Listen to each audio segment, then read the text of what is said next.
আমি এই বাড়িতে এক মুহূর্ত থাকবো না, আমি এক্ষুনি চলে যাব। আমার আব্বার ঘর জামাই ফ্যাক্টরিতে আসার রাস্তা আছে, কিন্তু যাওয়ার রাস্তা তো নাই।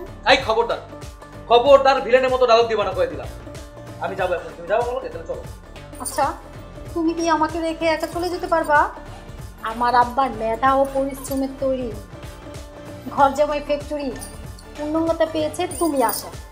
ওরা ডিম পাইছে, ওরা ডিম ফাইজলামি শুরু করছে।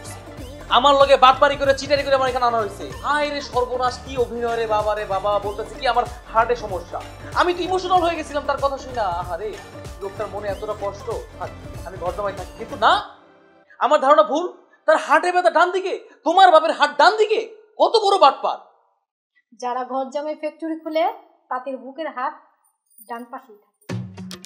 আল্লাহ, ভাবছিলাম বাপ হচ্ছে চিটার, না মেয়েও চিটার, বাপও চিটার। খবরদার, আমার আব্বাকে একদম চিটার বলবে না। গায়ে লেগে গেছে তাই না? তুই চিটার, তোর বাপ চিটার, তোর 14 গোষ্ঠীর চিটার, তোর ঘরে যে দুইটা দুলাভাই থাকে ওরাও চিটার, তোর বোনেরও চিটার। ফাইজলামি শুরু করছে।